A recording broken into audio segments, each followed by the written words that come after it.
बात पाकिस्तान की, जहां कल रात पाकिस्तानी पुलिस पर जबरदस्त हमला किया गया। 10 से ज्यादा पुलिसकर्मी मारे गए, कई पुलिसकर्मी अगवा किए गए, लेकिन यह हमला आतंकवादियों ने नहीं किया, बल्कि वहां के डकैतों ने किया। यह मामला पाकिस्तान के सिंध इलाके का है, जहां एक लंबे समय से डकैतों की पूरी फौज दहशत की वजह बन रही है, लोगों पर अत्याचार कर रही है। लेकिन ना तो पाकिस्तान की पुलिस, ना वहां की सेना और ना ही सरकार आतंकियों के सामने जैसे बेबस रहती है, वैसे इन डकैतों के सामने भी बेबस है। ये तस्वीरें पाकिस्तान में आतंक और दहशत की काली रात के बाद आई सुबह की हैं। पाकिस्तान की हर मजहबी तारीख पर खून के छींटे हैं। कभी सेना पर हमला, कभी मस्जिदों में धमाका, कभी बच्चों को निशाना बनाते हुए स्कूलों में ब्लास्ट, और अब पाकिस्तान के सिंध में पुलिस टीम पर हमला हुआ है। बीती रात पंजाब के सिंध इलाके में पाकिस्तान पुलिस के काफिले पर घात लगाकर बैठे डकैतों ने हमला कर दिया। यह हमला लाहौर से करीब 400 किलोमीटर दूर रहीम यार खान जिले में हुआ है। इस हमले के बाद डकैतों ने पाकिस्तान के कई पुलिसकर्मियों को बंधक भी बना लिया। अब बंधक बनाए गए पुलिसकर्मियों को छुड़ाने की कोशिश जारी है। पंजाब के मुख्यमंत्री मरियम नवाज ने इसके लिए आईजी को आदेश दिया है। लेकिन जिस तरह से पाकिस्तान के इस इलाके में डकैतों की आर्मी का दबदबा है, उससे साफ है कि ये डकैत पाकिस्तान की हुकूमत के सामने भी झुकने वाले नहीं हैं। हालांकि ये पहली बार नहीं है कि जब सिंध इलाके में इस तरह से पाकिस्तान के पुलिसकर्मियों को निशाना बनाया गया हो। पाकिस्तान पुलिस कई साल से इसी तरह डकैतों के निशाने पर है। सिंध में जो डकैत हैं वो वाकई में पाकिस्तान की सुरक्षा के लिए बहुत बड़ा खतरा है।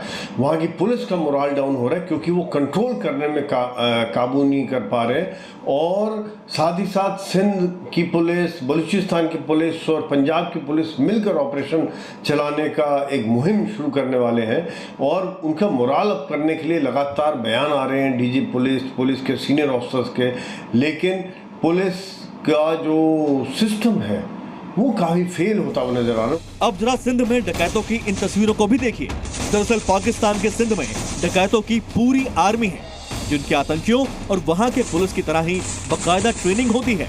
आतंकी संगठनों की मदद से इन्हें आधुनिक हथियार भी मिल जाते हैं।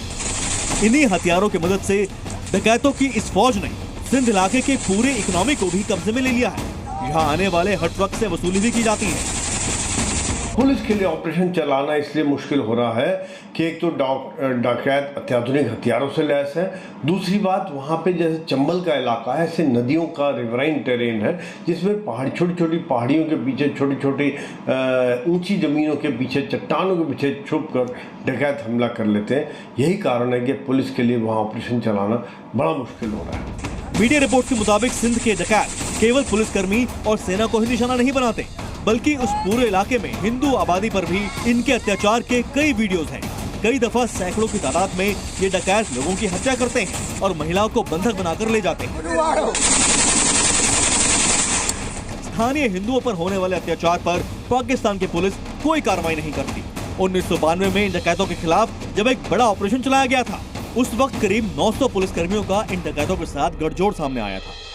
पाकिस्तान पुलिस वहां होने वाले अत्याचार पर चुप रहती है, तो अब डकैतों ने उन्हीं पुलिसकर्मियों को निशाना बनाना शुरू कर दिया है। पाकिस्तान पुलिस पर डकैतों का यह पहला हमला नहीं है। 90 की शुरुआत से ही डकैतों की ये फौज पुलिस और सेना को निशाना बना रही है।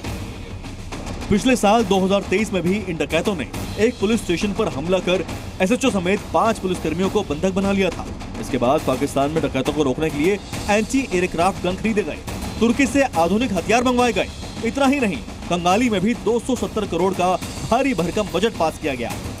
लेकिन पाकिस्तान में आर्मी और पुलिस इन डकैतों पर लगाम नहीं लगा पाई। डकैतों ने वहाँ पर जिसको कहते हैं कि पैसा लेना, बिजनेस को कंट्रोल करना, जो वहाँ पे डील हो रही है उनको कंट्रोल करना, हर तरह से उन्होंने कंट्रोल किया हुआ है। और पुलिस के लिए, लॉ इन्फोर्समेंट एजेंसीज के लिए बड़ा मुश्किल हो रहा है। उन्होंने ऑपरेशन चलाए हुए, लेकिन उनको कोई बहुत बड़ी सफलता नहीं मिल पा रही इस चीज़ में। और अब एक बार फिर सिंध में डकैतों की फौज ने शहबाज की पुलिस पर हमला बोला है। पुलिसकर्मियों को अगवा कर लिया गया है और हमेशा की तरह पाकिस्तान में पुलिस और आर्मी ऐसे दहशतगर्दों के सामने सरेंडर है। ब्यूरो रिपोर्ट, जी मीडिया। जी न्यूज़।